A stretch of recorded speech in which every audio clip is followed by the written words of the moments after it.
We have $100 million divorces. Blake's like, if one of us is getting $100 million divorce, then we're getting divorced.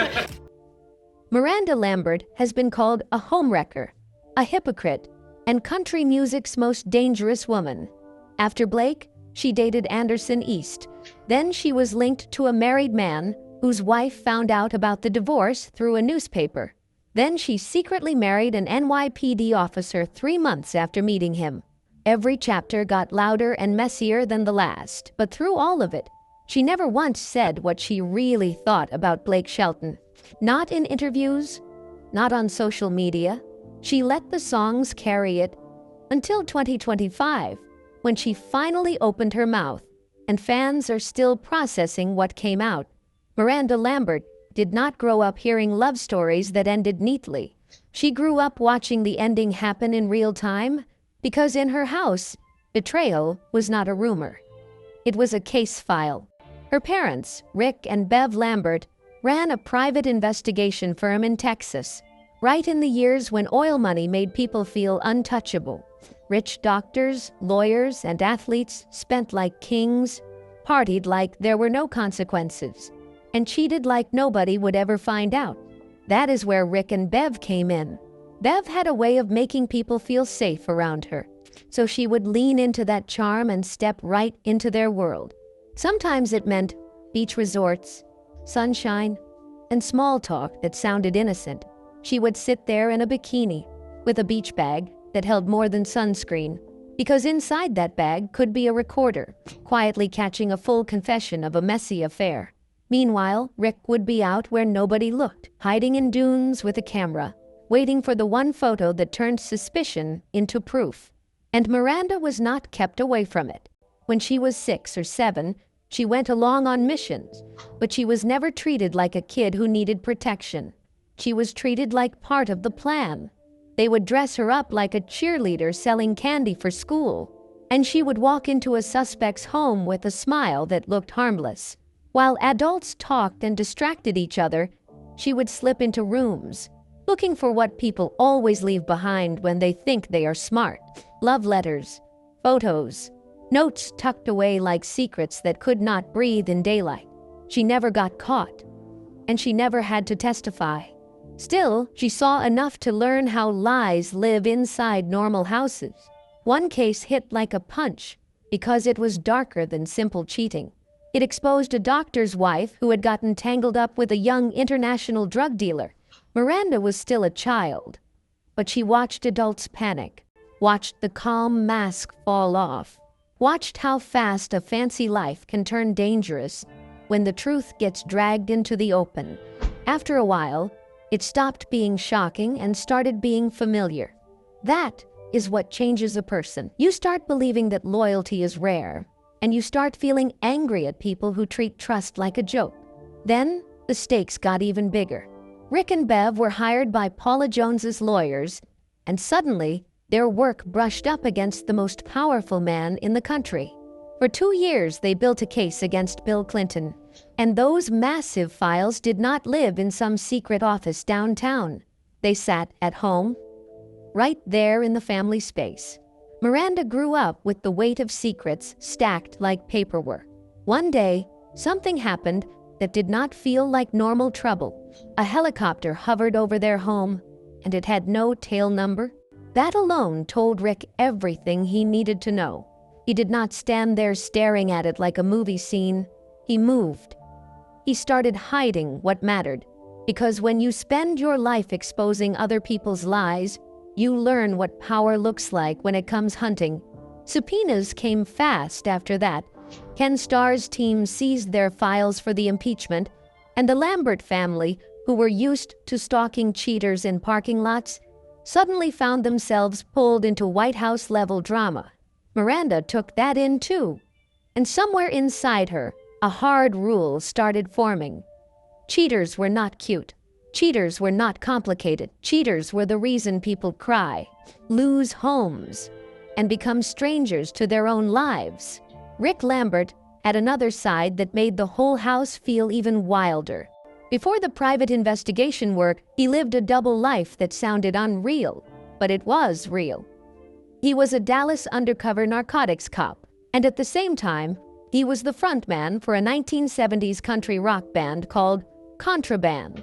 He worked patrol, vice, homicide, narcotics, and when he needed cover, the band gave it to him. It was the perfect place to meet the kind of people he was trying to catch, because music opens doors that badges cannot. He even said it helped him meet drug dealers for undercover buys and get them off the streets. The wild part was how normal it all felt to him, like it was just another day. Work, then a gig, then a sting, then another gig. Contraband threw big country parties out on rural land, the kind that pulled in 30 people or 150 depending on the night. They would set up flatbed trailers as stages, and pickers would jam until dawn. Baby Miranda would crawl right onto Rick's lap during late sets, and she would fall asleep to twangy riffs like they were lullabies. Music did not arrive later for her. It was already there before she could even explain what she was hearing. Even the way Rick met Bev felt like a scene from that same loud life. His work included campus stings at Southern Methodist University, and that is where he met her at her cheer camp. After his police life, the two of them teamed up fully in the private investigation world, chasing oil-rich cheaters while carrying the kind of stories most people never hear. For a while, that work gave them comfort. Texas was booming, and their business rode that wave. They built a new house, they had cars, livestock, kids. It looked stable from the outside, like the kind of life that stays that way if you keep working. Then the oil bust hit in the 1980s, and the wave did not just fade. It crashed. Prices fell, the economy sank, and the clients vanished. The phone went quiet. And quiet is terrifying when your bills are loud. They lost the house. They lost almost everything. They had to move into rough rentals in Lindale.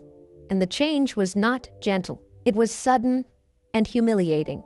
Rick spiraled into depression and drove back and forth to Dallas looking for work, feeling his pride break a little more with every trip. Bev stayed on the land and held things together with prayer and pure stubbornness. She fed animals alone while the kids were at school, asking God for something steady. Because when you are raising a family, hope is not a nice idea. It is survival. Then something shifted in the most unexpected way. A preacher noticed Bev fixing up rundown places, and he offered her a deal that sounded like a lifeline. He would rent them a white farmhouse with wraparound porches for cheap if she would renovate it. So the family poured sweat into it. They rebuilt with their hands, their time, and their refusal to quit. Miranda watched that closely, not as a lesson someone lectured her about, but as a truth lived right in front of her. You can fall hard, you can lose everything, and you can still stand back up if you keep moving. That farmhouse became more than a home. After the financial ruin, Rick and Bev turned it into a faith-based shelter for abused women and their kids. Their doors opened to people running for their lives, and teen Miranda saw what that looked like up close. Bloody faces, screaming children, tears that did not stop. Women would sit there on the porch or at the kitchen table, trying to plan their next step, trying to believe they could survive what they had survived. The Lamberts gave them beds, food, and safety. But what they really offered was a place where fear did not get to be in charge for a while. One story stuck like a match head. A woman talked about loading a shotgun and waiting for her abuser to come back because she was tired of being powerless. That line, the feeling of it, the cold courage, later showed up in Miranda's song Gunpowder and Lead, with the same idea burning through it. Miranda has said that world helped shape that song, and you can hear it. It is not a fantasy. It is the sound of someone who has heard real women speak in real pain. There was no abuse inside Miranda's own family, but constant exposure leaves marks anyway.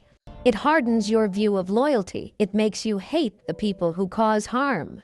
It also teaches you that anger can be turned into a voice. By the time she was 16, Miranda wanted her way out, and she wanted it through music, but not the kind of music that smiles politely.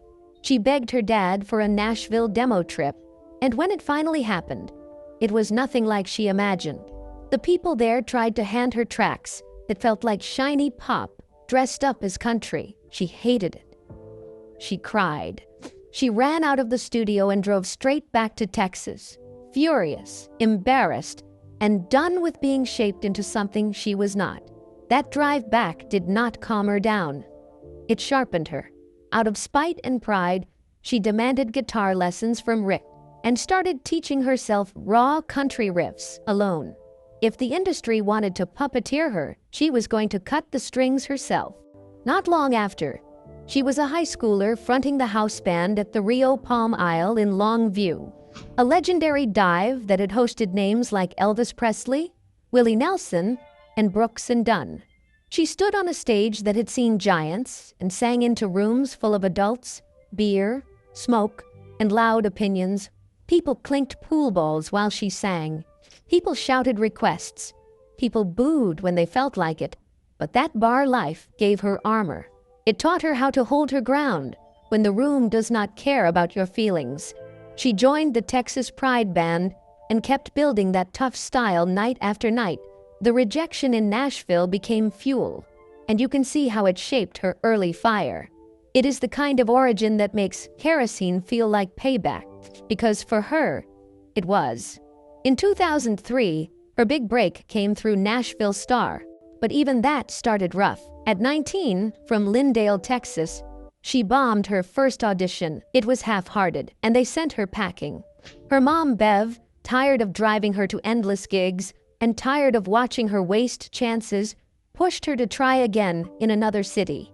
This time, Miranda sang Crazy, and she nailed it. She got on the show. Everything about that step felt huge. She had never flown before, and the airport alone made her panic. She was terrified of navigating her way to Nashville, terrified of bunking with 10 strangers, terrified of being the youngest contestant by a decade. Still, when the first episode aired, she walked out and opened with Hank Williams' Settin' the Woods on Fire. That bar-trained toughness kicked in immediately. She knew how to sing when people were not listening. She knew how to keep going when the room felt cold.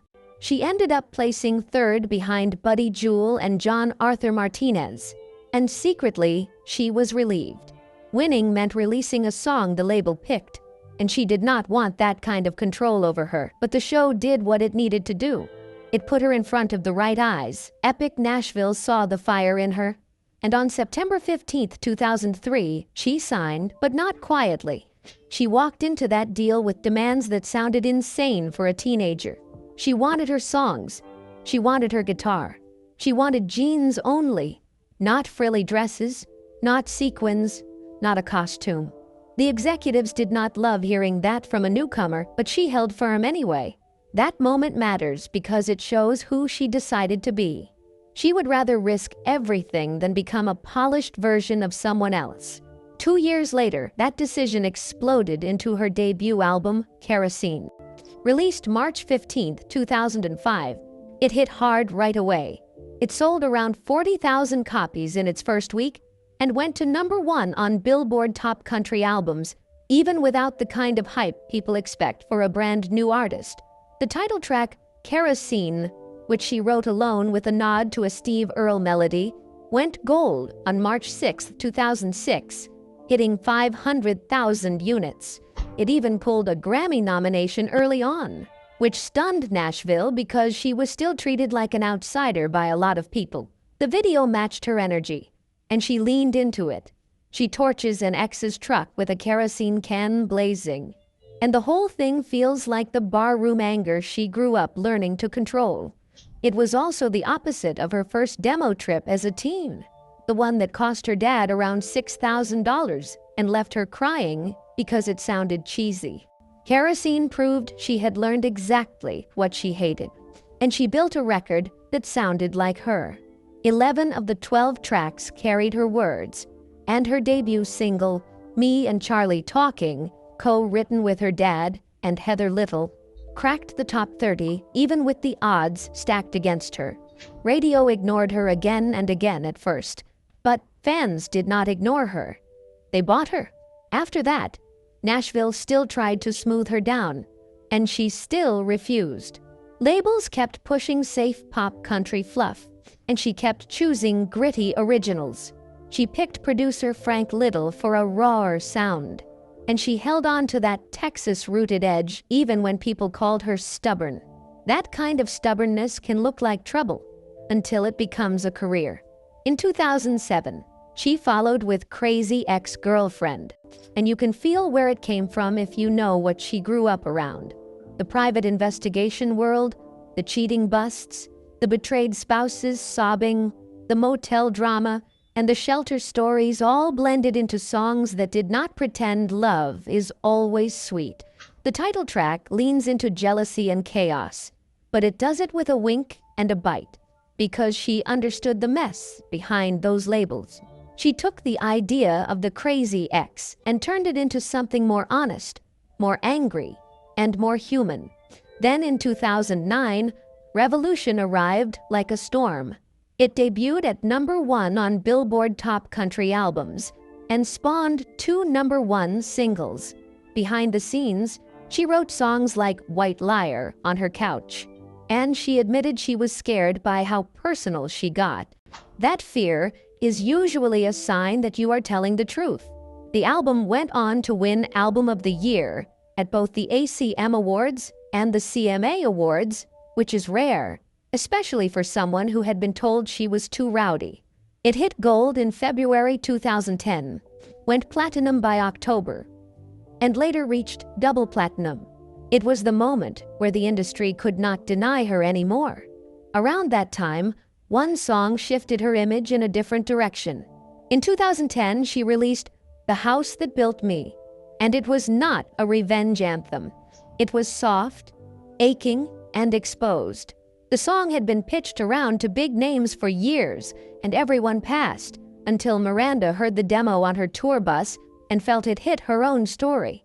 She had grown up moving, watched her family fall from comfort to ruin, watched them rebuild, and that longing for a place that once felt safe sat deep in her. She grabbed that song and made it hers. It became her first #1 on Billboard Hot Country Songs. It won her first Grammy for Best Female Country Vocal Performance at the 53rd Grammys, where she said on stage it was her first Grammy performance and her first Grammy ever. It also swept awards, including ACMs for Single, Song, and Video of the Year, and CMAs for Song and Video. It proved she could be vulnerable without losing her edge, and it pushed her from underdog to a voice people could not stop listening to. When Miranda Lambert dropped platinum in 2014, it landed in a way that felt bright on the surface, but heavy underneath. At first, most fans heard the clever lines and the attitude and thought it was just Miranda being Miranda. But if you listened a little closer, the album carried a different kind of weight. Songs like Priscilla and Bathroom Sink were not just playful or bold. They felt like regret, loneliness, and that quiet ache you get when a love story is still alive in public, but already dying in private. In Priscilla, she sings about a woman watching her husband's life move forward from the sidelines, and later people could not ignore how closely that idea fit a marriage that was starting to fade. The strange part was how normal everything looked when the cameras were on. Miranda and Blake Shelton still showed up smiling on red carpets. They still did duets. They still joked in interviews about being the lamest couple ever, like nothing could touch them. That shiny image made the sadness in Platinum feel even more unreal, because she was writing about love slipping away, missing anniversaries, and sleeping alone while she was still wearing a wedding ring and still living in a big shared house. Looking back, the album reads like a diary written in real time, with the public only understanding what they were hearing after it was already too late. Then came the moment that made the whole timeline feel almost impossible. In February 2015, Miranda won the Grammy for Best Country Album for Platinum. She stood there, celebrated, applauded, and still officially Blake's wife, even while the marriage was unraveling behind the scenes. By July 2015, they announced their split after 4 years of marriage and nearly a decade together. And suddenly, That Grammy win looked less like a victory lap and more like a goodbye. People noticed something else, too. In her major award speeches that year, she did not thank Blake, and gossip outlets treated that silence like a clue that the ending had already been written, even if the public had not read the last page yet. One of the biggest problems was not a single fight or one headline. It was the slow damage of being apart too often. Blake was tied to The Voice in Los Angeles, locked into long filming stretches that kept him away for weeks. Miranda was constantly on tour, jumping from city to city, then squeezing in studio time whenever she could. When one of them finished, the other was usually starting. Instead of real evenings together, they had quick meetups in hotels or rushed airport moments. Over time, a marriage can start to feel like two people sending updates rather than sharing a life. And sources later said the distance created loneliness and mistrust. When you are not together, rumors get louder because there is no calm face-to-face talk to quiet them. That is how a relationship can turn into short check-ins between sound checks and TV tapings, until you realize you love the idea of the person more than the person you actually see. Even after the divorce, the story kept catching fire in public ways. In April 2018, 4 years after their split, Blake tweeted something that felt like a match tossed onto dry grass. He wrote that he had been taking the high road for a long time, almost gave up, and then said he could see karma on the horizon. Fans instantly read it as a shot at Miranda, especially because rumors were swirling again, this time about her and Evan Felker from Turnpike Troubadours. People said she had started something while both were still tied to other partners. Blake later claimed the tweet was not about her and said people were way off. But it did not matter anymore. Screenshots spread. Gossip sites ran with it. And that one word, karma, became a symbol of unfinished anger that never fully disappeared. What made everything even more intense was how little they actually explained. When they announced the split in July 2015, their joint statement was polite and vague. They said, "This is not the future we envisioned, and it is with heavy hearts that we move forward separately." For a couple that had been everywhere for years, on TV, on red carpets, in interviews, that line felt like a legal curtain dropping in front of a locked room. Because they refused to say what happened, everyone else filled the silence for them. Fans and media ran in every direction at once, with theories about cheating, trust issues, clashing egos, money fights, and the question of children. Some reports blamed Blake, some blamed Miranda, and some blamed the grind of fame itself. The mystery became part of the breakup, and that made the public obsession last longer. Then people realized the sudden divorce was not sudden at all. It had been handled quietly in court before the public ever knew.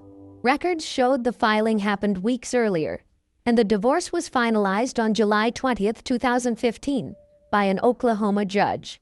That meant the legal ending was already in motion, while the world still thought they were just living their normal life. Tabloids later pointed out that paperwork was processed right as the news broke, which made it feel planned and controlled, not emotional and impulsive. For fans who believed in the fairy tale, it felt like watching a perfect picture frame crack without hearing the sound until later. The shock hit even harder because of one small detail that people could see with their own eyes.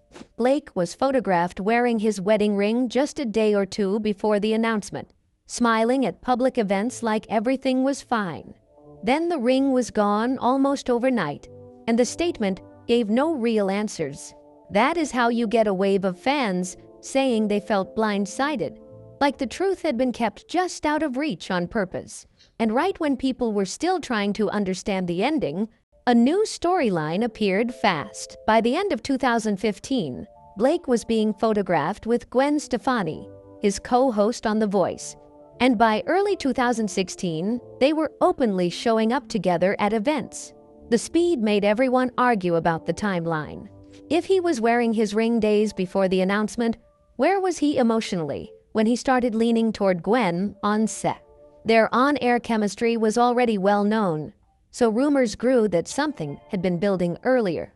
Even without a direct confession from anyone, the timing alone was enough to make the divorce feel cheating adjacent in the public mind. And people latched onto that idea because it made the story feel dramatic and clean, even if real life is usually messier than that. Miranda, meanwhile, later admitted she was not ready for how cruel the spotlight would get. She asked for privacy, and instead, the world treated her grief like a game. Tabloids dissected every tweet, every photo, every old lyric. Fans watched her on stage and tried to find meaning in how she sang certain lines. She described it like having an open wound and being forced to walk through a crowded room while everyone stares and talks. That kind of attention does not just hurt once, it keeps hurting because it never lets the pain settle. So she did what she always knew how to do. She put it in songs. In 2016, she released The Weight of These Wings, a 24-song double album that feels like a full emotional journal, not just a breakup album, but a whole season of healing. It does not stay in one mood. It moves through confusion, numbness, drinking too much, bad choices, small moments of hope, and the quiet fear of starting over. Tracks like Vice, Tin Man, and Runnin' Just in Case sounded to many listeners like coded notes about a man always on the road, about trying to outrun feelings, about living inside a heart that keeps breaking in new ways. Instead of giving journalists a neat explanation, she told people that if they wanted the truth, they should listen to the music. And then she became more guarded, letting the lyrics carry what she refused to say out loud. But her love life did not calm down after the divorce, and that is where the story takes another sharp turn. After 2015, she dated singer Anderson East for over 2 years. Then by early 2018, during her Livin' Like Hippies tour, everything shifted fast. The opening act was Turnpike Troubadours, and their frontman Evan Felker started spending extra time around her on the road. Reports said the romance began while Miranda was still with East, and Evan was married to Stacey Nelson, who he had married in 2016. What made it sting more was the detail people could not forget. Sources said Evan and Stacey did not seem to be falling apart before the tour. They were even trying to have a baby, and Stacey believed their home life was solid. Then Evan stopped coming home after shows. He disappeared into tour life with Miranda. Insiders told Us Weekly that Stacey learned about the divorce filing from a local paper, not from Evan directly, and that he shut her out for 2 months before confessing the affair. Stacey posted a tearful selfie on Instagram and wrote that if she could survive that week, anyone could.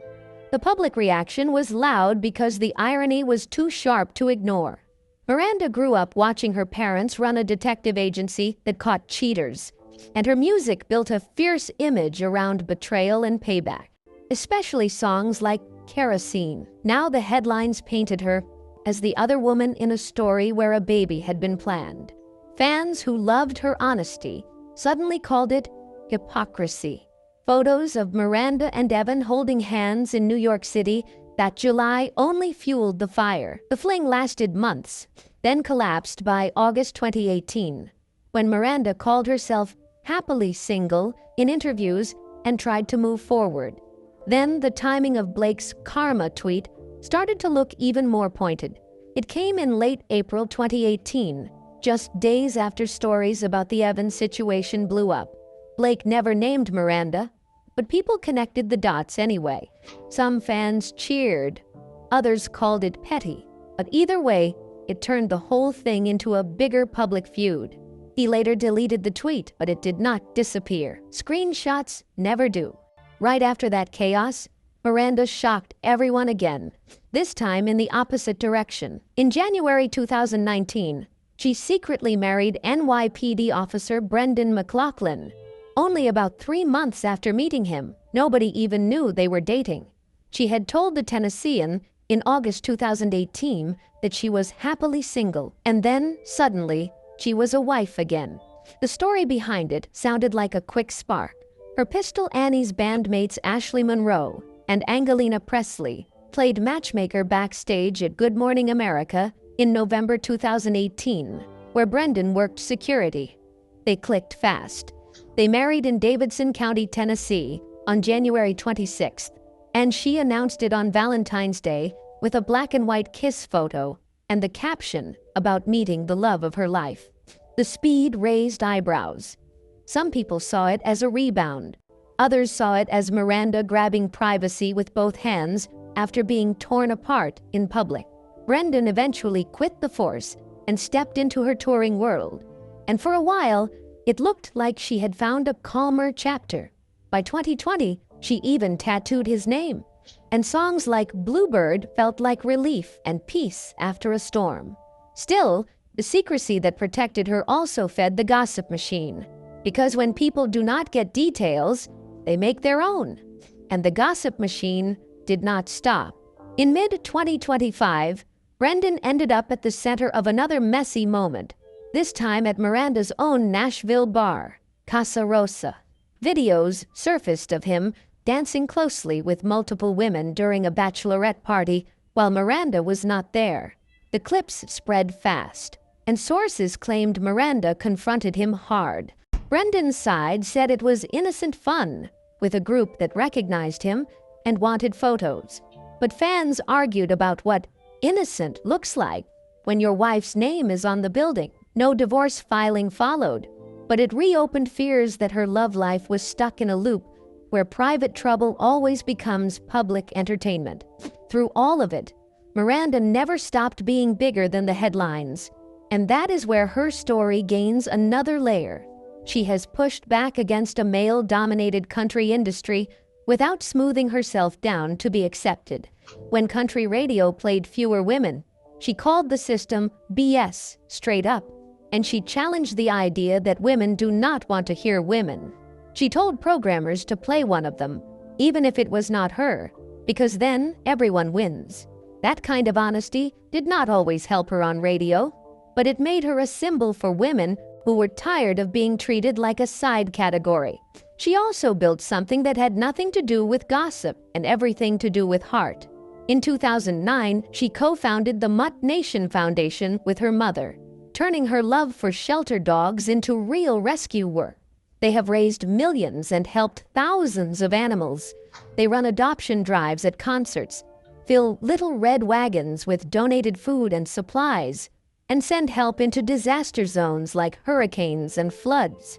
After Hurricane Harvey, they helped evacuate pets from flooded neighborhoods and treated each animal like it mattered. Because to Miranda, it did. People have said she will walk rows of kennels backstage, pick out the most traumatized dogs, and take them home to rehab them herself.